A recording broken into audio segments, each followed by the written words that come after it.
Allahu akbar, Allahu akbar, walillahil hamd. Hadirin rahimani rahimakumullah.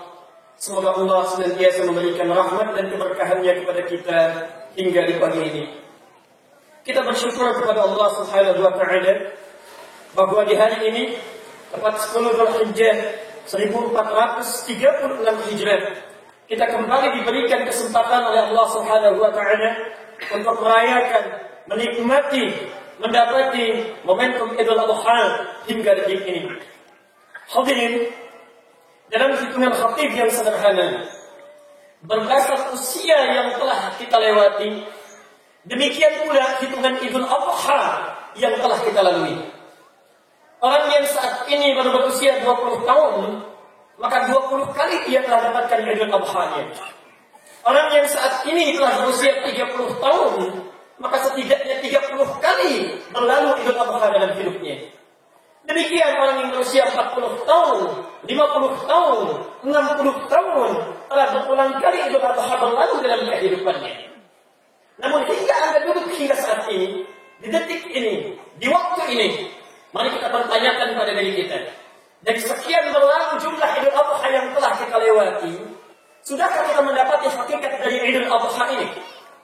Pahamkah kita kenapa Idul Adha ini mesti tiba? Pahamkah kita kenapa kita mesti menghargai, merayakan, menikmati Idul Adha ini?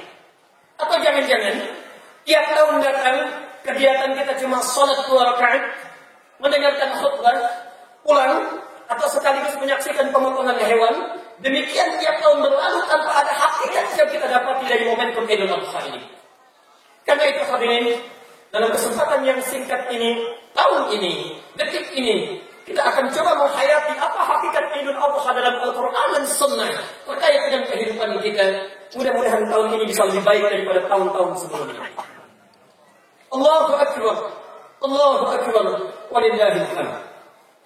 Hadirin, hakikat Idul Adha bermula sejak mulai manusia diciptakan oleh Allah Subhanahu wa taala. Quran surah ke-15 Al-Hujr ayat ke-28. Wa idh qala rabbuka lil malaikati inni khaliqun bashara. Wa idh qala rabbuka lil malaikati, Allah berfirman, dan ingatlah hai Muhammad ketika Tuhan berfirman kepada malaikat, inni khaliqun bashara, aku akan mencipta makhluk baru bernama bashar. Makhluk baru bernama bashar. Sering diterjemahkan dengan manusia. Padahal manusia disebut oleh Quran dengan 5 nama. Kadang disebut dengan bashar 37 kali terulang dalam Al-Quran. Kadang disebut dengan ins, sering dipasangkan dengan jin, terulang sebanyak 18 kali dalam Al-Quran. Kadang disebut dengan insan, Ar-Rahman, Allama Al-Quran, Khalaqal insan, Iqra bismi rabbikal ladzi khalaq, Khalaqal insan. Kadang disebut dengan nas, Qul a'udzu birabbin nas. Kadang disebut dengan Bani Adam, ya Bani Adam. Uniknya di Mushaf diterjemahkan dengan nama yang sama, manusia. Hadirin, nama pertama kita saat dicipta oleh Allah tidak disebutkan insan, tidak disebut ins, tidak disebut nas, dan tidak pula disebut dengan Bani Adam. Tapi nama pertama yang disematkan oleh Allah, bashar. Bashar terulang 37 kali dalam Al-Quran. Allahu Akbar, Allahu Akbar, walillahil hamd. Hadirin rahimani wa rahimakumullah. Apa yang dimaksud dengan bashar?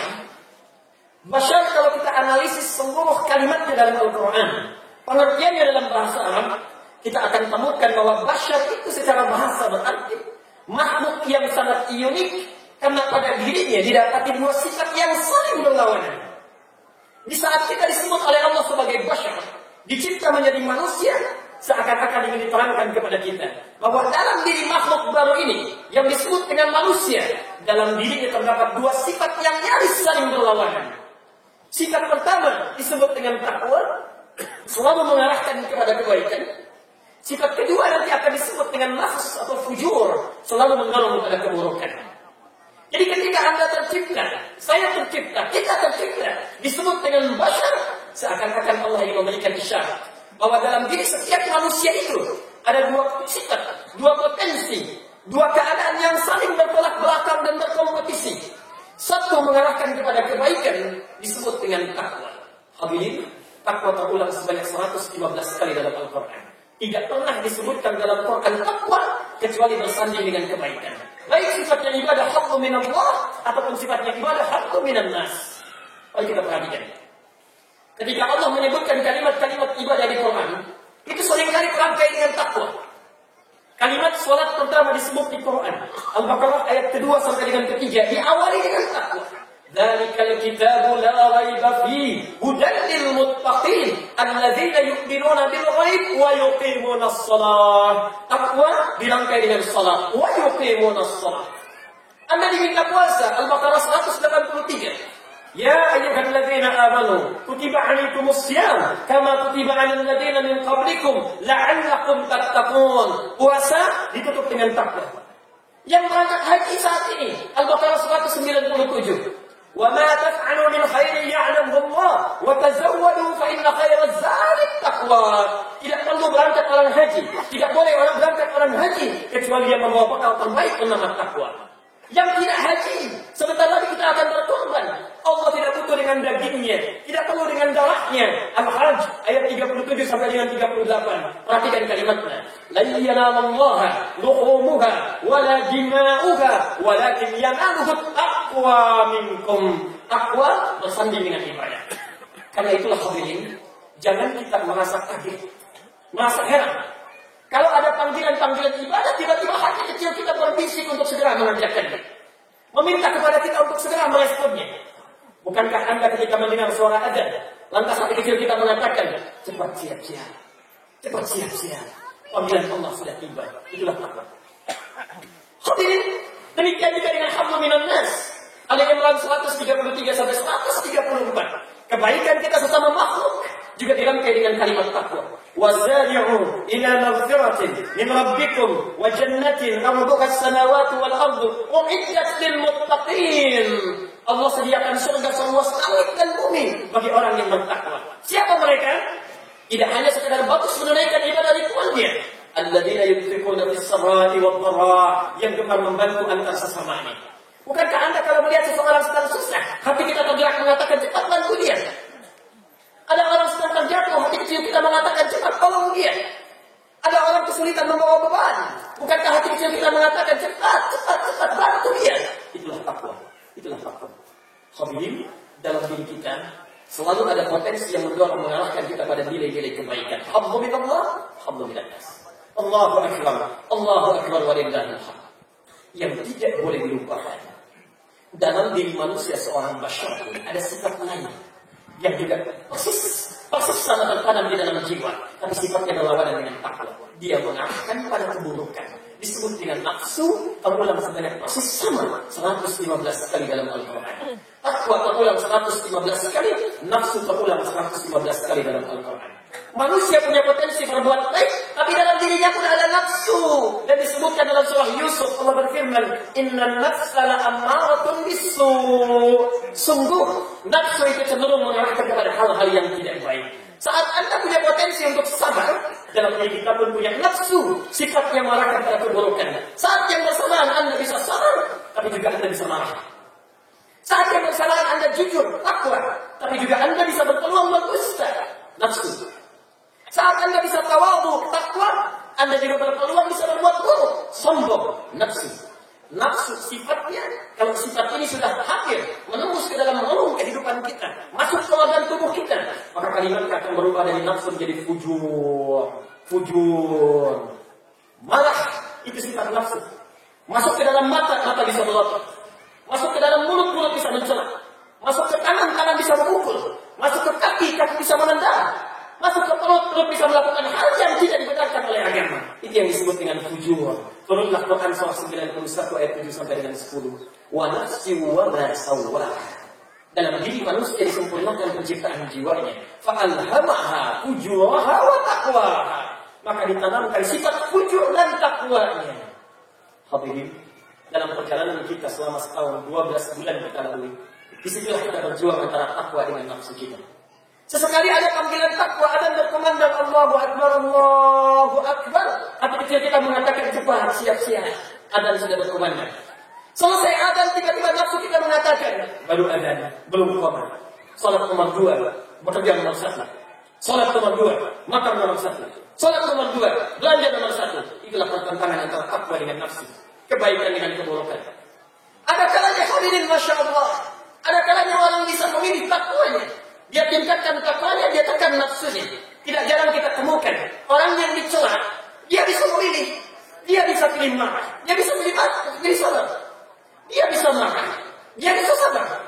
Tapi ada orang-orang yang Masya Allah takwanya luar biasa meningkat, tinggi nilainya. Dia tekan marahnya, dia pilih untuk bersabar. Ada orang-orang yang diberikan pilihan. Ada orang-orang yang diberikan pilihan. Diberikan harta yang tidak baik, dia bisa memilih. Dia bisa ambil kejujurannya, tapi dia juga bisa melakukan dustanya. Tidak sedikit orang yang menyingkirkan dustanya, dia ambil kejujurannya. Allah, itulah tingkat takwa yang paling tinggi. Tapi tidak jarang. Setiap kita, tidak jarang sekali lagi, orang yang terjebak dengan nafsunya, sifat yang hanya melekat pada diri hewan. Orang yang terjebak pada nafsunya, sifat yang melekat pada diri hewan. Ada orang datang kepada kita, Masya Allah. Ada orang datang di hadapan kita, hadirin sekalian, bisa memarahi kita, bisa mencela kita. Kita bisa memilih antara balas mencela dengan kita bersabar. Tapi orang kadang didominasi oleh nafsunya, dia tinggalkan sabarnya, dia balas mencelanya. Bahkan yang luar biasa, pada hal yang tidak pernah dilakukan oleh hewan pun. Nafsu sifatnya hewan. Hewan kalau melakukan keburukan wajar karena dia cuma punya nafsu. Dia tidak memiliki takwa. Tapi ada manusia yang hewan pun tidak melakukannya, manusia bisa mengerjakannya. Hadirin, kucing. Kucing yang sangat luar biasa jinaknya. Tinggal di rumah, diberi makan, dia akan makan dengan nikmatnya, melihat tuannya. Tapi kucing liar, perhatikan.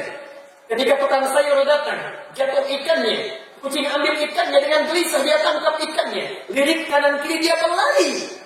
Dia masih sadar dengan instingnya. Walaupun tak punya takwa, dia masih sadar dengan instingnya bahwa mengambil hak. Sesuatu yang bukan haknya. Sesuatu yang tidak tepat itu sesuatu yang salah. Dia masih gelisah, dia lari, dia tinggalkan tukang sayurnya. Tapi ada manusia, Allah, hewan pun tidak melakukannya. Datang ke masjid dengan tenangnya, masuk mengambil air wudhu, disalami kawan-kawannya. Begitu takbir yang pertama, Allahu Akbar, dia begitu tenang, mundur sekali. Begitu tenangnya dia mundur, mengambil tas kawannya, mengambil handphone kawannya, mengambil sandal jamaahnya, mengambil kotak masjidnya. Allah, hewan pun tidak melakukannya. Hewan berbuat salah masih punya rasa. Ada manusia berbuat salah di rumah Allah, seakan-akan tidak ada gejala, tidak ada kegelisahan, tidak ada gejolak dalam jiwanya. Hewan tidak melakukannya, manusia bisa mengerjakannya. Kambing, sapi diikat di samping masjid As-Salam. Kalau sudah datang hasratnya, kambing jantan akan mendekat mencari kambing betina. Sapi betina menunggu didatangi sapi jantan. Dia tidak peduli walaupun diikat di samping masjid, karena dia tidak punya sifat takwa. Dia tidak punya sifat takwa. Subhanallah, dia hanya punya sifat nafsu, fujur. Hadirin, perhatikan manusia, bandingkan dengan hewan. Hewan saja, kalau sudah datang syahwatnya, kambing jantan akan mengejar kambing betina. Sampai dengan detik ini, Idul Adha 1436 Hijrah tidak pernah sampai terdengar ke telinga kita, terlihat jurnal di mata kita, sampai di pikiran kita ada kambing jantan mencari kambing jantan lagi, kambing betina menunggu betina lagi. Tidak pernah kambing jantan punya sifat homo mencari kambing yang satu lagi. Tidak pernah ada ditemukan sapi yang lesbi, yang sapi betina menunggu yang betina lagi. Tidak pernah ditemukan sampai dengan detik ini. Perhatikan, manusia bisa melakukan apa yang tidak dilakukan oleh hewan. Yang punya takwa, yang punya akal, bisa laki-laki bertemu dengan laki-laki lagi. Perempuan bisa mencari pasangan dari perempuan lagi. Yang lebih luar biasa membuat aturan, diperkenankan laki-laki menikah dengan laki-laki lagi. Perempuan dibolehkan mencari pasangan dari perempuan lagi. Hewan tidak melakukannya, manusia bisa mengerjakannya. Puncaknya hadirin, puncaknya. Al-Baqarah ayat 49. Allah mengecam perilaku Fir'aun dan bala tentaranya. Perhatikan kalimatnya. وَإِذْ نَجَّيْنَاكُمْ مِنْ آلِ فِرْعَوْنَ يَسُومُونَكُمْ سُوءَ الْعَذَابِ يُذَبِّحُونَ أَبْنَاءَكُمْ وَيَسْتَحْيُونَ نِسَاءَكُمْ. Perhatikan kalimat Quran di sini. Allah mengecam perbuatan Fir'aun yang nyaris tidak pernah dikerjakan oleh hewan. وَإِذْ نَجَّيْنَاكُمْ مِنْ آلِ فِرْعَوْنَ. Apakah Anda pernah ingat dengar kisah ketika Allah menyelamatkan umatnya Musa dari kejaran dan kekejaman bala tentara Fir'aun? Perhatikan kalimatnya. Yasumunakum su'al 'adzab, yang memberikan siksaan dengan siksa yang nyaris sangat kejam, tidak pernah didapati di muka bumi ini. Muncul berita dari dukun Fir'aun bahwa akan lahir seorang bayi dari rahim seorang perempuan. Jika tumbuh akan menghancurkan kerajaan Fir'aun dan semua kemegahannya. Maka diberitakan pada saat itu kita Fir'aun. Siapapun perempuan di bumi itu yang pernah mengandung, saat itu pernah mengandung, maka harus didampingi oleh al-ghudud dan tingkal yang melekat di sampingnya. Laki perempuan, wa yastahyuna nisa'akum, silahkan hidup. Tapi kalau lahir laki-laki, yudzabbihuna abna'akum, mesti disembelih di hadapan ibu yang nyaris baru melahirkan. Dalam Quran disebutkan dua jenis penyembelihan. Satu nahar, inna a'tainakal kautsar, fashalli li rabbika wanhar. Nahar itu menyembelih langsung dalam keadaan berdiri. Unta nahar, karena dia tidak dijatuhkan. Ambil pisaunya, lekatkan di lehernya, iris urat nadinya dia jatuh, itu nahar. Tapi zabah itu artinya jatuhkan, sembelih. Kalau Anda menjatuhkan hewan, disembelih dengan cepat, itu zabah tanpa tasydid. Kata Nabi, idza zabahtum fa'sil dzibhah. Kalau Anda menyembelih maka baguskan sembelihan Anda, dzibhah. Tapi kalau Anda gunakan tasydid, dzabah, yudzabbihu, itu artinya menjatuhkan dan menyembelih tak beraturan, menggorok tak beraturan. Perhatikan kejadian Fir'aun, tidak disebutkan lahar, tapi Quran melukiskan dengan dzabah menggunakan tasydid. Yudzabbihuna abna'akum. Ibu yang 9 bulan bergelut dengan perjuangan, melahirkan berjuang dengan kematian. Begitu lahir anaknya masih merah, dijatuhkan oleh al-ghudud Fir'aun, disembelih di hadapan ibu yang baru melahirkannya, menggolok nyaris tak beraturan. Kata Quran surah Al-Adzab, perbuatan yang sangat keji yang nyaris tidak pernah dilakukan oleh hewan.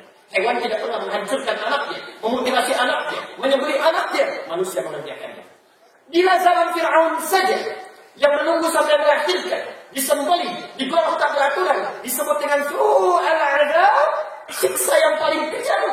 Maka lihat manusia sekarang. Zaman Fir'aun lahir dulu baru sembelih. Zaman sekarang tidak perlu lahir, langsung dieksekusi. Zaman dulu lihat dulu. Kalau perempuan bebas, laki-laki eksekusi. Zaman sekarang tak peduli, mau dia laki-laki, mau dia perempuan, gugurkan, bunuh, eksekusi. Belum lahir sudah dieksekusi. Wa idzal mau'udatu su'ilat bi ayyi dzambin qutilat. Dan nanti bayi-bayi itu akan dihidupkan, ditanya oleh Allah, dosa apa kamu sampai dieksekusi? Hadirin, nafsu berada di atas puncaknya, melebihi nafsu yang dimiliki oleh hewan. Maka coba cek sampai di sini, cek sampai saat ini. Tanya pada diri kita, mohon maaf, adakah selama perjalanan dalam 1 tahun kebelakang ini, sampai dengan detik ini, adakah takwa kita yang muncul duluan? Atau jangan-jangan nafsu kita yang berada di atasnya? Allah, mohon maaf hadirin sekalian, Allah tunjukkan kepada kita hamparan ibadah. Bisa terlihat siapa yang takwa, siapa yang dominan dengan nafsunya. Ada kadang-kadang orang yang Masya Allah ketika dipanggil oleh Allah Subhanahu Wa Taala, Allahu Akbar, Allahu Akbar. Saking sayangnya Allah, ditempatkan masjid di samping rumahnya persis dalam keadaan yang sangat bagus. Ada AC-nya, ada karpetnya, yang kalau di luar panas di dalam bisa dingin sejuk, kalau di luar dingin di dalam bisa hangatnya. Allah tempatkan di sampingnya. Dipanggil Allahu Akbar, Allahu Akbar. Yang dominan takwanya sebelum dipanggil dia sudah datang itikaf. Yang dominan nafsunya, nafsunya masuk ke telinganya, wa fi adanihim waqra, dipanggil lewat adzan belum datang, dipanggil dengan iqamah belum terfikirkan.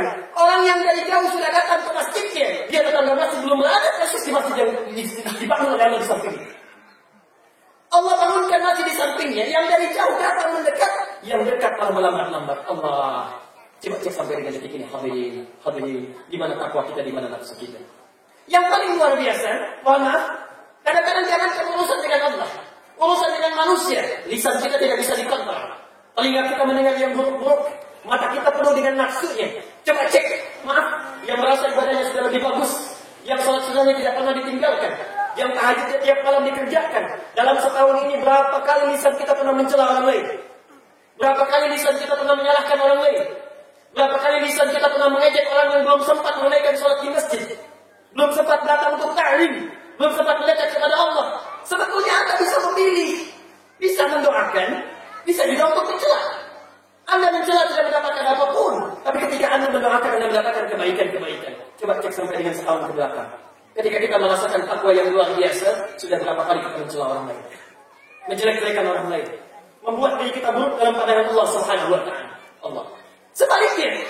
Sebaliknya hadirin, bagi orang yang bahkan tidak pernah datang ke masjid, selalu menaikkan sholat di rumahnya, jarang mengikuti ta'limnya, tidak mendekat kepada Allah dengan kebaikannya, dan masih mencela juga.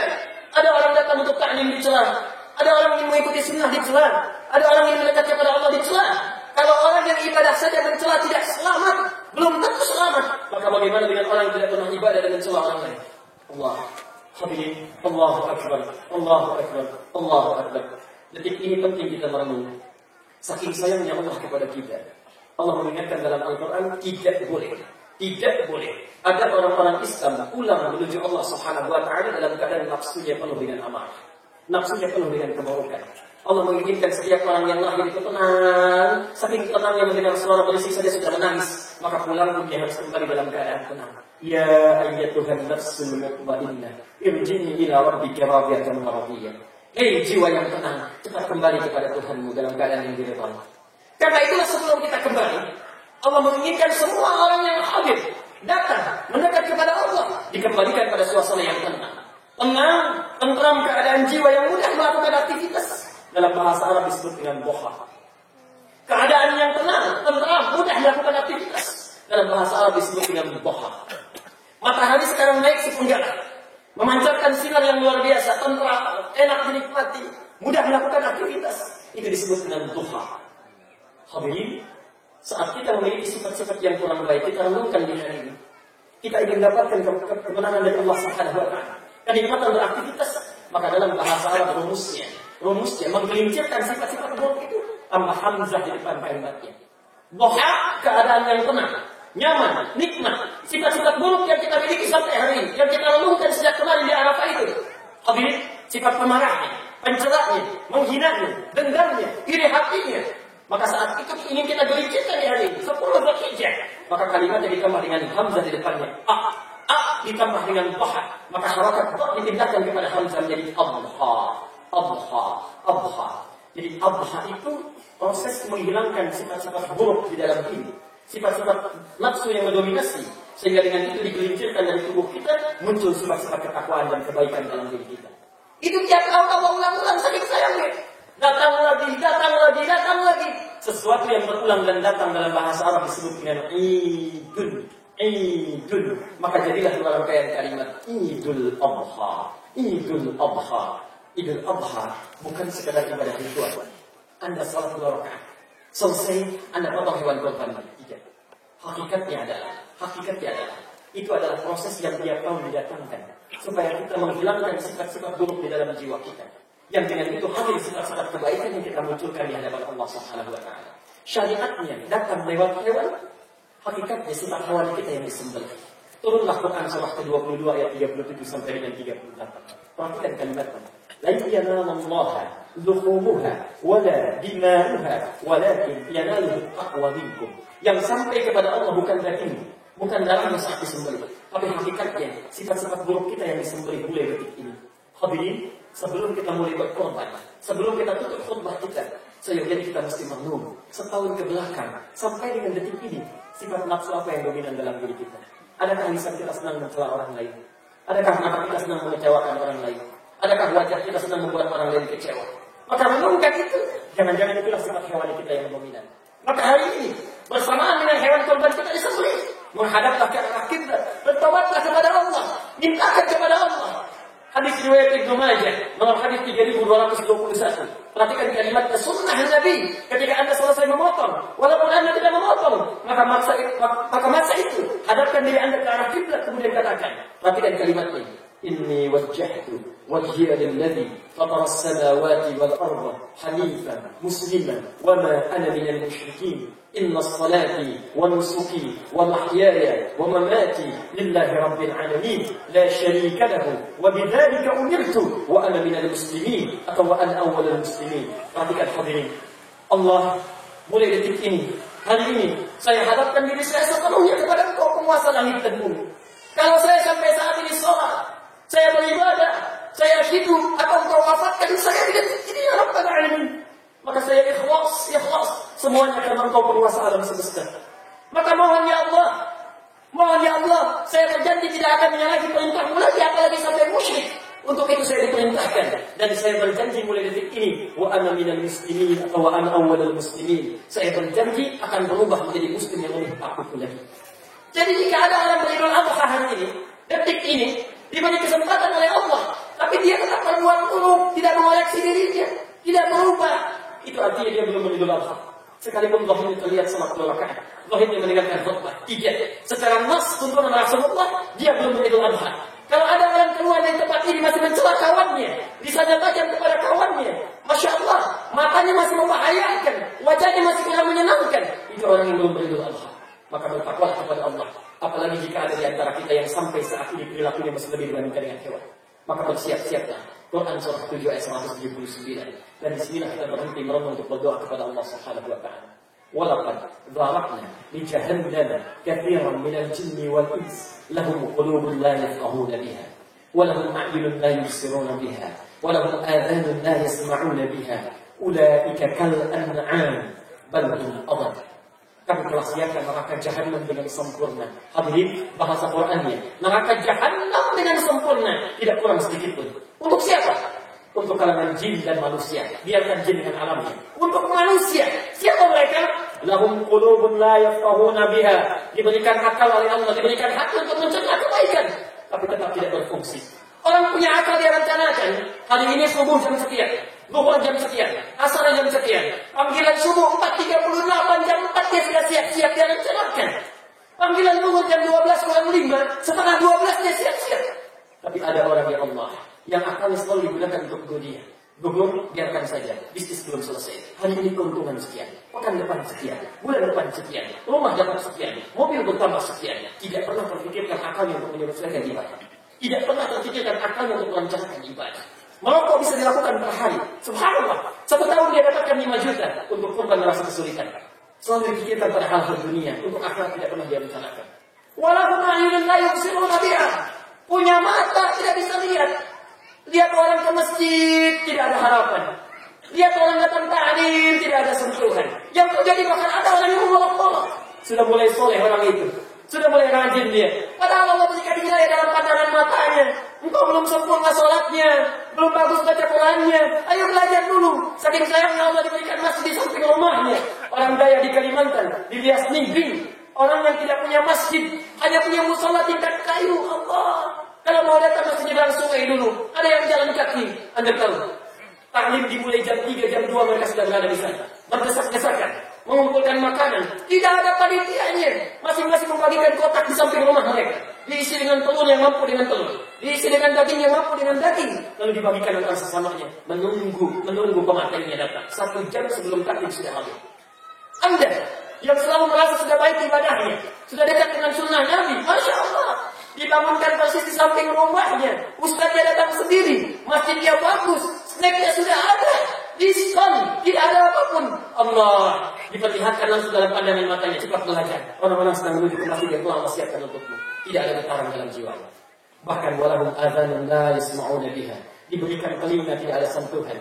Kalau dengan musik, dengan maksiat, cepat sekali meresponnya. Ada tiket konser di Soekarno, di Gelora Bung Karno. Ada tiket konser di Gelora Bung Karno, mudah mengeluarkan uang jutaan. Puluhan ribu orang datang. Allah begitu mendengar azan, begitu mendengar panggilan, begitu mendengar ta'lim, begitu mendengar mendekat kepada Allah. La yasma'una biha. Seakan-akan ada sumbatan di telinganya, sulit dia untuk merespon. Ulaika kal an'am. Mereka itu seperti binatang. Bal hum adall. Bahkan lebih dibandingkan binatang. Lebih dibandingkan binatang. Hadirin, mari kita berakhir dan akhiri khutbah kita ini dalam khutbah Idul Adha tahun ini. Coba tanyakan kepada diri kita, sampai dengan Idul Adha tahun ini, sifat nafsu apa yang dominan yang harus kita sembeli saat ini? Maafkan saya. Jangan-jangan yang di Saudi itu diwafatkan oleh Allah untuk menunjukkan kesan kepada kita supaya cepat bermotor. Saking sayangnya Allah kepada orang yang haji itu, ditunjukkan langsung di hadapan kita sebelum haji. Ada yang diwafatkan langsung oleh Allah. An-Nisa ayat yang ke-100. Wa may yakhruj min baytihi muhajiran ila Allah wa rasulih thumma yudrikuhu al-maut faqad waqa'a ajruhu 'ala Allah. Ada orang yang keluar dari rumahnya dengan hartanya, dengan jiwanya, nabung dulu, kebunnya dijual, pertaniannya dijual, tabungannya dibongkar, datang dulu ke Allah. Tiba-tiba baru keluar, belum tuntas ibadah ditunaikan. Maut datang lebih cepat dari apa yang dia lihat. Thumma yudrikuhu al-maut. Perhatikan kalimat Qur'annya. Faqad waqa'a ajruhu 'ala Allah. Kalau kalian tahu kata Quran, faqad waqa'a ajruhu 'ala Allah. Pahalanya sudah tercatat di sisi Allah. Mereka belum haji tapi hajinya sudah diterima. Seakan-akan saking sayangnya Allah kepada mereka, kamu wafat aja sekarang capek. Jangan wukuf, nanti ada badai. Jangan wukuf, terlalu panas nanti. 45 derajat sampai 50 derajat. Sudah, pulang saja. Kamu amalnya sudah banyak. Kamu orang yang paling ikhlas. Dipilih oleh Allah masuk kualifikasinya. Jangan kembali lagi ke Indonesia.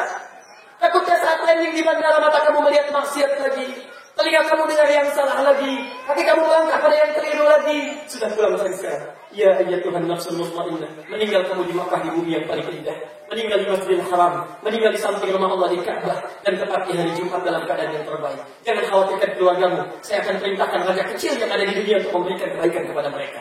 Berikan kesantunan. Panggil mereka dengan haji lagi. Allah, kalau mereka diwafatkan barangkali sudah baik berkali. Kita yang dihidupkan sampai Idul Adha tahun ini, supaya kita merenung untuk memperbaiki diri. Kalau Anda sudah disampaikan kalimatnya, teorinya, contohnya, prakteknya, orangnya, belum juga tersentuh untuk berubah, saya tidak mengerti dengan cara apa lagi mesti disampaikan, dimotivasi dan digerakkan untuk mendekat kepada Allah Subhanahu wa Ta'ala. Karena itu hadirin sekalian, mari berdoa kepada Allah Subhanahu wa Ta'ala dalam suasana yang disaksikan oleh Allah, oleh malaikatnya. Semoga keteduhan hati kita, ketulusan doa kita dijawab oleh Allah Subhanahu wa Ta'ala untuk melembutkan diri kita, mengoreksi diri menuju Allah dengan keadaan yang lebih baik.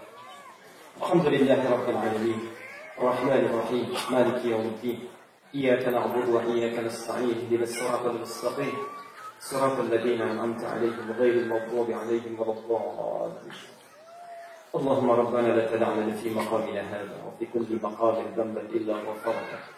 Tuhai Allah, kami sangat bermohon kepada-Mu ya Rabbal Alamin, jika ada kesempatan ini setiap hamba-Mu ya Allah yang masih punya dosa, maka mohon ya Allah, mohon ya Rabbal Alamin, jangan biarkan mereka meninggalkan tempat ini ya Allah, kecuali Kau ampuni segala dosa-dosanya. Wala hamman illa farajtah. Jika ada di antara kami saat ini ya Allah yang tengah diliputi kegelisahan hidup di rumah tangganya, di pekerjaannya, maka jangan Kau biarkan meninggalkan tempat ini ya Allah, kecuali Kau tenangkan keadaan hati. Wala 'asiran illa yassartah. Jika ada di antara kami ya Allah saat ini yang tengah mengalami kesulitan di rumah tangganya, di kehidupan sosialnya, di pekerjaannya, maka jangan biarkan dia meninggalkan tempat ini kecuali Kau angkat segala kesulitan-kesulitannya. Wala ya Allah, wala ya Allah, wala ya Allah, mariyaban illa syafaidah. Dan tidak pula ya Allah jika ada di antara kami orang-orang yang tengah Kau uji dengan penyakit. Penyakit ya Allah di keluarganya, kerabatnya, sahabatnya, seberat apapun, maka mohon ya Allah jangan biarkan dia meninggalkan tempat ini kecuali Kau angkat dan sembuhkan penyakitnya ya Rabbal Alamin. Allahumma ya arhamar rahimin, ijma' jam'ana hadha ya Allah, ja'al jam'ana hadha jam'an marhuma wa tafarraqana min ba'dihi tafarraqan ma'suma. Ya Allah, jadikan pertemuan kami di siang ini ya Allah, di duha ini ya Allah, pertemuan yang penuh dengan keberkahan-Mu ya Rabbal Alamin. Anugerahkan rahmat kepada kami ya arhamar rahimin. Waj'al tafarraqana min ba'dihi tafarraqan ma'suma, dan jadikan perpisahan kami dari tempat ini ya Allah perpisahan yang mengeratkan silaturahim dan kebaikan di antara kami ya Rabbal Alamin. Allahumma la tudayyi' a'malana, la tudayyi' salawatina wa ruku'ana wa sujudana wa siyamana wa tammim taqsirana ya Allah ya arhamar rahimin. Ya Allah, kami mohon kepada-Mu jangan sia-siakan ya Allah selama amalan yang telah kami kerjakan. Ya Allah, salat kami, ruku kami, sujud kami, puasa kami ya Allah, mohon terima amalan-amalan yang kecil karena keikhlasan yang telah kami persembahkan kepada-Mu ya arhamar rahimin. Allahumma ati anfusana taqwaha wa zakkiha anta khairu man zakkaha anta waliyuha wa maulaha. Ya Allah, kami mohon kepada-Mu ya Rabbal Alamin di Idul Adha di tahun ini, bersihkan keadaan hati kami ya Rabbal Alamin, bersihkan segala keadaan hati kami dari berbagai kotoran dan sifat keburukan ya arhamar rahimin. Jika ada di tempat ini siapapun di antara kami ya Allah yang hatinya penuh dengan kotoran, yang dalam nafsunya penuh dengan dosa, sifat marah, sifat celah, sifat iri hati, sifat dendam, maka jangan biarkan ya Rabbal Alamin siapapun meninggalkan tempat ini kecuali Kau bersihkan keadaan hatinya. Allahumma ya arhamar rahimin, Allahumma nas'aluka khairan ya Allah lana jami'an. Allahumma hdi ya Allah liman lam yurid minal muslimin. Allahumma hdihim ya Rabbal Alamin, wafiqhum ya arhamar rahimin. Ya Allah, kami memohon kepada-Mu ya arhamar rahimin, jika ada di hari ini, di detik ini masih ada saudara kami ya Allah, tetangga kami, kerabat kami belum tergerak untuk menunaikan salat, belum bisa membaca Al-Quran, belum bisa gemar menunaikan zakat, belum bisa mendekat kepada-Mu dalam kebaikan, maka mohon ya Allah berikan hidayah kepada mereka ya Allah untuk bisa gemar menunaikan salat. Berikan hidayah kepada saudara kami ya Allah supaya bisa mendekat kepada-Mu dalam kebaikan. Ya Allah, mohon jangan pisahkan kami dengan kerabat kami, dengan tetangga kami. Kami berkumpul setiap waktu ya Allah, berolahraga bersama, bekerja bersama. Mohon berikan hidayah kepada saudara kami supaya kami pun di akhirat bisa bersama. Ya Rabbal Alamin, اللهم يا ارحم الراحمين لا تسأل عن جوارنا اللهم اصلح احوالنا اللهم اصلح احوالنا اتي انفسنا يا رب العالمين كل تقواها اللهم يا ارحم الراحمين انصرنا عن القوم الكافرين وانصر اخواننا في فلسطين وفي سوريا وفي العراق وفي افغانستان وفي روهينيا وفي طالكان وفي كل مكان يا ارحم الراحمين. Wahai Allah, rubah keadaan kami ya Arhamar Rahimin. Mohon rubah keadaan kami kepada keadaan yang lebih baik, yang bisa Engkau ridhai. Tolong kami dari berbagai hal yang dapat menghilangkan kami ya Allah, dapat menghilangkan iman kami dan kedekatan kami denganmu ya Arhamar Rahimin. Ya Allah, mohon tolong saudara kami di Palestina, tolong saudara kami di Suriah, tolong saudara kami di Irak ya Allah, di Afghanistan, di Rohingya, di Taliban. Mohon ya Allah jangan hisab kami, mohon jangan hukum kami karena ketidakmampuan kami. Tolong saudara-saudara kami ya Arhamar Rahimin. Mohon jangan tanya kami, ya Allah, jangan hisab kami ketika kami tidak mampu melakukan apapun untuk Masjidil Aqsa di Palestina. Mohon ampuni kami, ya Allah. Maafkan kami, ya Allah, yang tidak bisa berbuat apa-apa kecuali doa ya Arhamar Rahimin. Ampuni dosa kami, ya Allah, yang hanya bisa melihat dalam berita duka-duka yang dirasakan saudara-saudara kami. Ampuni kami, ya Allah, yang tidak bisa membantu saudara kami dari Suriah. Ampuni kami, ya Allah, yang hanya bisa menyaksikan seorang bayi tewas di pinggir pantai dan mereka muslim ya Allah. Ampuni kami ya Allah. Jangan hisab kami ya Rabbal Alamin. Jangan hisab kami saat seorang orang kesulitan. Saudara kami kesulitan ditolong oleh orang yang bukan muslim ya Arhamar Rahimin. Mohon ampuni kami ya Rabbal Alamin. Mohon maafkan kami ya Arhamar Rahimin. Aslih ahwalana ya Allah. Perbaiki keadaan kami ya Arhamar Rahimin. Rabbana atina fid dunya hasanah wa fil akhirati hasanah wa qina adzaban nar. Ya Allah, mohon anugerahkan segala kebaikan di dunia ini yang mampu kami dapatkan, dan mohon berikan kebahagiaan di akhirat nanti yang mampu kami raih, dan jauhkan kami ya Allah dari segala sifat buruk yang menghindarkan kami dari ridha-Mu setelah kami dekat dengan-Mu.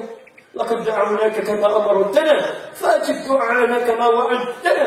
Ya Allah, Engkau saksikan, malaikat-Mu saksikan, matahari berkabar dari langit, di muka-Mu disaksikan kami telah bermohon kepadamu seperti apa yang telah Engkau perintahkan. Maka mohon kabulkan doa kami ya Allah seperti apa yang telah Engkau janjikan. Jika dengan segala hal ini kami bermohon belum juga Engkau kabulkan, maka mohon tunjukkan kepada kami ya Allah dengan cara apa lagi kami mesti bermohon kepada-Mu ya Arhamar Rahimin. Allahumma bifadlika subhana rabbika rabbil izzati amma yasifun wa salamun alal mursalin walhamdulillahi rabbil alamin.